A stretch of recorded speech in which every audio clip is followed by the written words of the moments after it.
All right, good evening, everybody. The time is 5:30, and I call this meeting to order. This is a special board meeting of the San Benito CISD Board of Trustees. Today is Tuesday, November 22nd, 2022. I begin with roll call. Ms. Janie Lopez, Present. Mr. Oscar Medrano, Mr. Rudy Corona, Present. Dr. Ariel Cruz, Mr. Orlando Lopez, Mr. Mario Silva, Present. Ms. Teresa Cervellon, Present. Mr. Stephen Weller, Present. and I am here. We do have a quorum present. With that, we move on to public comment. Before we begin, I will remind our audience members of the board's procedures for handling public comment. The public comment portion of our meeting is available to members of the public who wish to address any topic. Anyone who would like to speak during public comment must sign in prior to the start of the meeting and list the topic or topics they want to discuss. Each public comment speaker will be allowed a maximum of 3 minutes to address the board for each topic. If more than 10 speakers are signed up to speak on the same topic, all additional speakers on that item shall be limited to 2 minutes. However, any public testimony speaker who requires a translator will receive up to 6 minutes to address the board. Please keep your comments or criticisms civil and courteous. Please avoid using profanity and refrain from making personal attacks on others during your opportunity to speak. Lastly, we ask that you do not discuss students who are not your own children. If a speaker is seeking board resolution of a specific complaint, that concern should be addressed through the district's grievance process. District policy DGBA has been established for addressing employee complaints. Policy FNG is the avenue for filing parent complaints, and policy GF addresses community member complaints. Grievance forms may be obtained at any campus administration office or at the district central administration offices. Our speaker for tonight is Ms. Rosalinda Garcia. Ms. Garcia, welcome. Good evening, and board and Mrs. Cervellon administration. I want to say happy Thanksgiving and thank you for being here. And I also want to thank you for the appointment to the appraisal district. Thank you for your vote. And then I want to congratulate a board member that was selected to a state position. And as she was campaigning, she stayed committed to her board role and will, I'm sure, till her last day. And that's what the community wants to see. You run for an office, you keep your commitment. A new position might come up, a vacancy with her leaving to take her state position. And if it's not filled, we're gonna have, what, a 6-member board? And then we have a board member that continuously is not attending meetings. And that started like back in 21. And then we have another board member that follows that member, that other board member, what he does. I don't know why. Why do you follow him? So if this continues, we're gonna have a 4-member board till May. And like I said, the community elected you to represent them. Is that fair to the community? No, it's not. And this is positive criticism.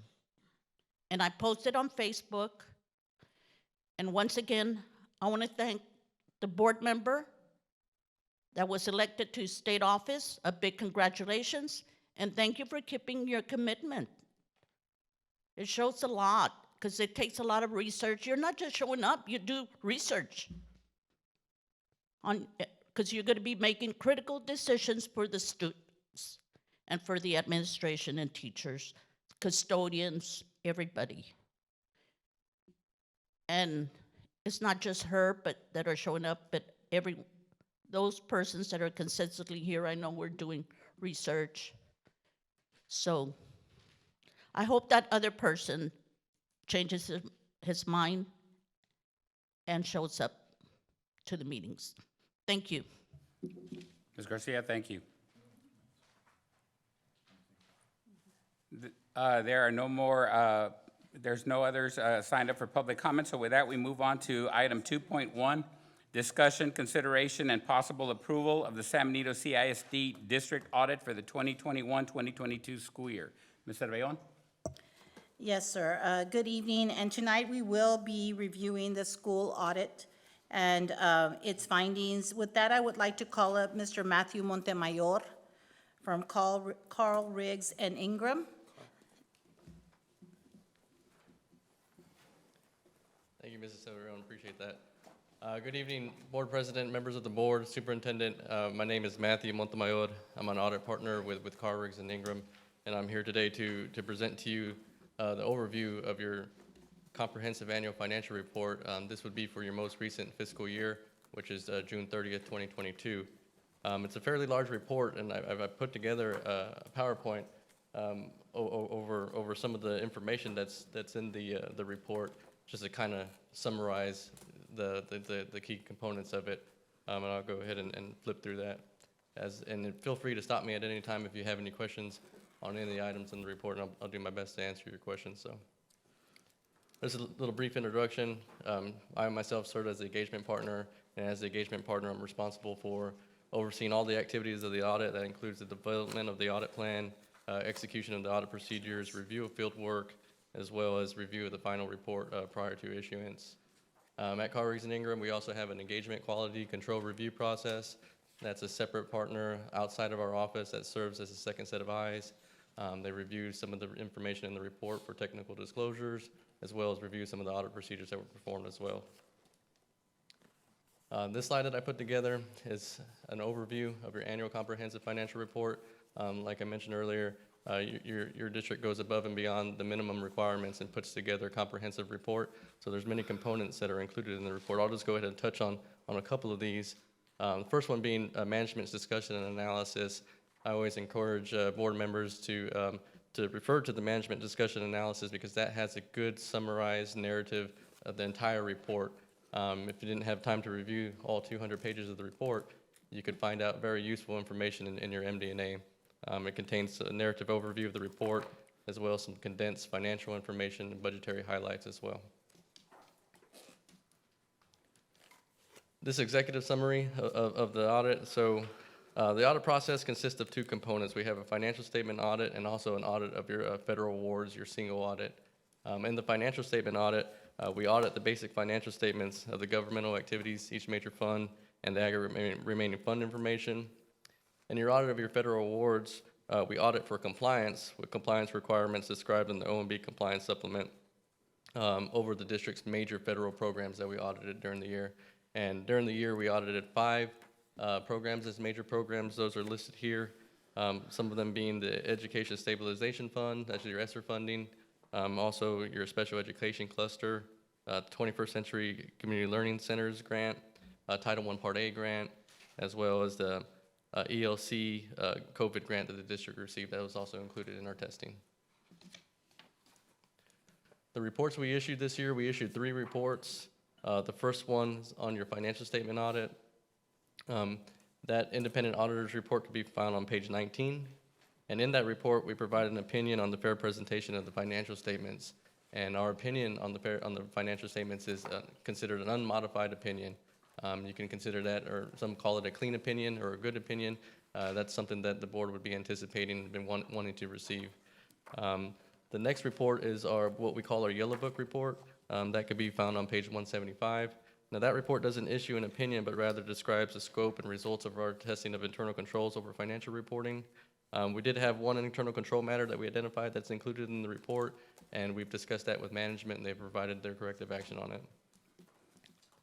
The third report we issue could be found on page 179. We call that our Uniform Guidance Report. In this report, we provide an opinion on compliance for the major programs that we tested, and it also describes the scope and results of our testing of internal controls over compliance. That report, we've issued an unmodified opinion. That is also a clean opinion on compliance with the way you spent those federal funds. We did not identify any type of material noncompliance. We did not identify any type of material weaknesses with internal controls over the way you spent those federal funds. And I've listed the programs that we audited and the associated dollar amounts. The biggest being your ESSER funding. That was about $26.4 million during the year that we audited. So. So now we'll get into a little bit of some of the financial highlights of the district. This first table was a net position summary. Now this is all the district's funds together, and you'll see for 2022, the district was sitting at about $180 million in total assets. Liabilities about $163 million, and the difference between the two being your net position. Your assets are fairly comparable to the previous year. Your liabilities decreased $163 million in 2022 from $183 million in 2021, decreased about $19.5 million. Now, the district didn't issue any new debt, but the district did do a bond refunding. You refunded some of your 2011 and 2012 bonds, and as those bonds get removed, the new bonds replace them. So overall, what we see is generally, if there's no new debt issued, you'll see your liabilities decrease as you continue to make your debt service payments on your existing bonds, and that's what we see here, is a decrease. Changes in net position. This information can be found on page 33 of your report if you're flipping through the report. It's kind of hard to squint and see that slide, but if you're on page 33, you can see this table, the changes in net position. And for 2022, the district's total revenue, $148 million, exceeded the total expenses of $140 million. The difference being your change in net position of about $8 million. For 2022, your district's $148 million, a decrease from the previous year, $158. Mainly the decrease is attributed to your state and other grants revenue, that decrease for 2022. Your property taxes, the district kept the same tax rate during the year. There was no change in your tax rate, so your property tax revenue is really comparable to the previous year. Now let's look at the fund balance of your general fund. So your general fund is the main operating fund of your district. You collect property taxes in your general fund. You record state revenues as well. During the year, your revenues in your general fund are about $114.3 million, exceeded your expenses of $102.9 million, and that's your net change in fund balance before transfers of $11.4 million. So your fund balance increased by 11.4. You did have some transfers out, so the overall increase in your fund balance is about $10.6 million throughout the year. Compared to the prior year, you'll see prior year, your revenues are very comparable, $113.5 million. Your expenditures were down in the previous year, $87.7 million, but if you recall in 2021, there was some supplanting of local funds with ESSER funding, so that's why you see that $87 million now. Eventually, the districts across the state of Texas will use their ESSER funds, and these expenditures will be back to what they were originally in your operating budgets. So the fund balance in total, if you take fund balance as a percentage of expenditures, you're about 49%. That represents about 5.5 months of operating expenses in unassigned fund balance.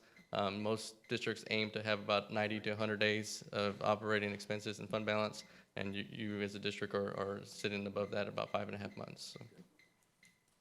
So. The most significant changes we noted in 2022 was there was some supplanted general fund payroll and non-payroll expenditures with your ESSER 3 funds.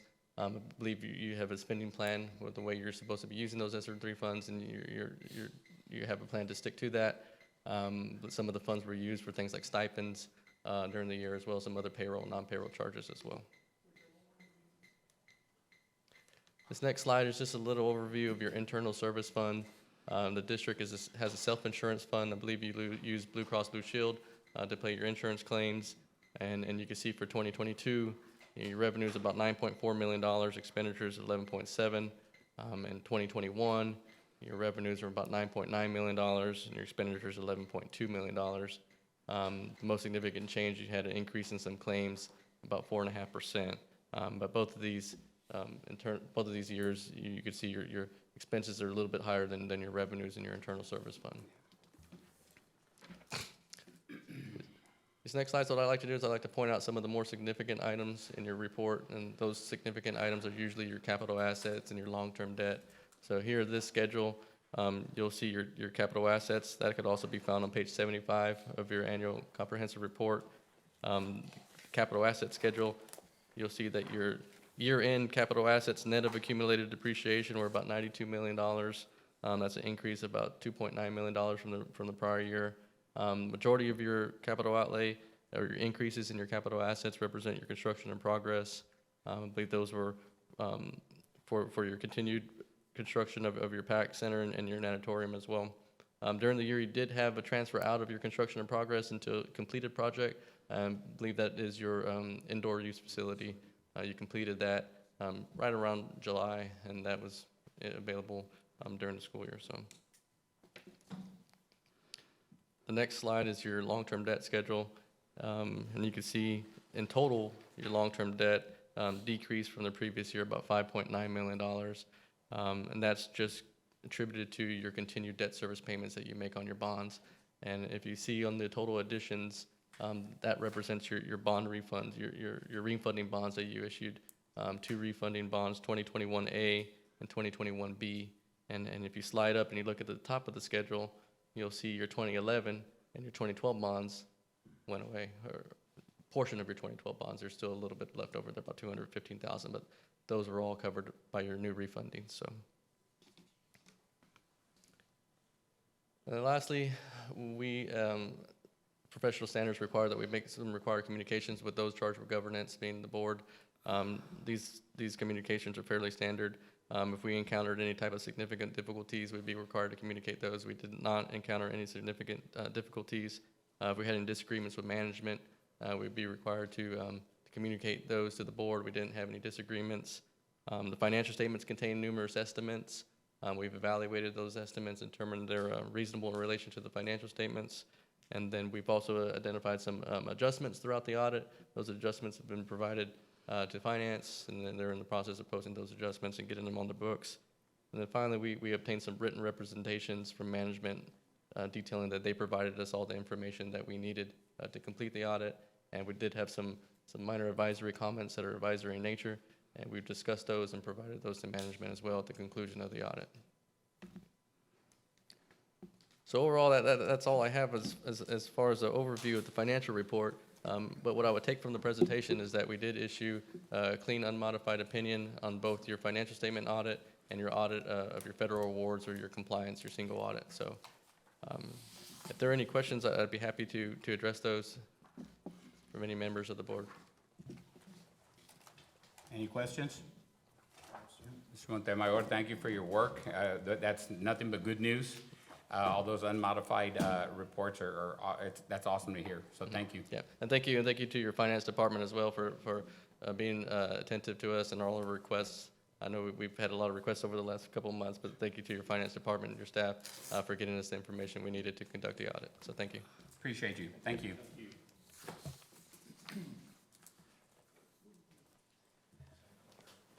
We move on to item 2.2, discussion, consideration, and possible approval of revisions to the 2022-2023 compensation plan. Mr. Rion? Oh, I need to go back. I'm sorry. Before I just noted, we need to go back to item 2.1. Since we had the audit report presented to us, do I have a motion to accept the audit as presented tonight? So move.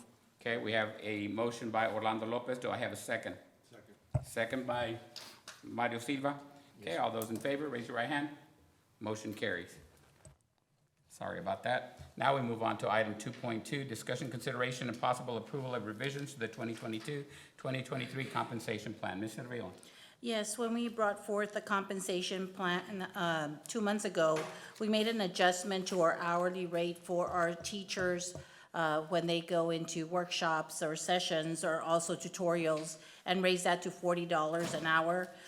We also will be raising the interventionist pay, or requesting to raise the interventionist pay to $40 an hour. That should have also been done in October. Okay, so with that said, Mr. Rion, once we bring that to the table and approve this compensation plan, will, because the change was not made back in October as it should have been, will these interventionists be paid retroactively from that date, October? Yes, sir. Okay. Any questions? Okay, so at this point, do I have a motion to approve the 2022-2023 compensation plan as presented? So move. Okay, we have a motion by Janie Lopez, a second by Rudy Corona. All those in favor, raise your right hand. Motion carries 5-0. All right, unless there are any objections, we shouldn't have anything to move into executive session on. Folks, do you have anything that you feel we need to discuss at this time? We did have something on the agenda, but at this point, we're not ready to move forward with that. Mr. Romero, I got a quick, maybe, Mr. Romero, you can clear this for me. I mean, I know it's holidays, and I know we respect everybody's time, as well as yours and everybody else. All I want to know is why was this report brought in for a special board meeting and not done prior? But when was this audit done or completed?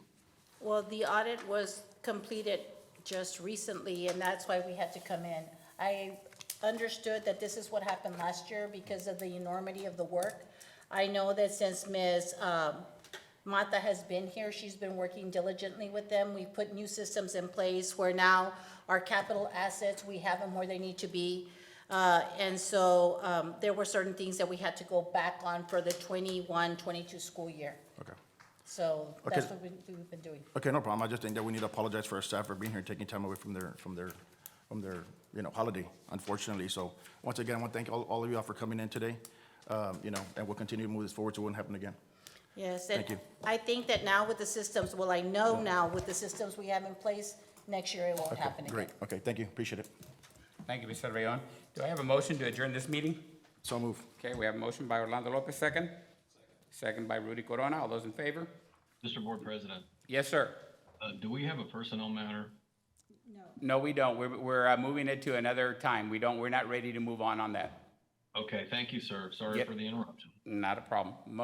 Motion carries. Meeting is adjourned at 5:51. Have a good night, and thank you, everybody, for being here once again. Good evening. Happy Thank you. Thanksgiving. Happy Thanksgiving. Happy Thanksgiving to all.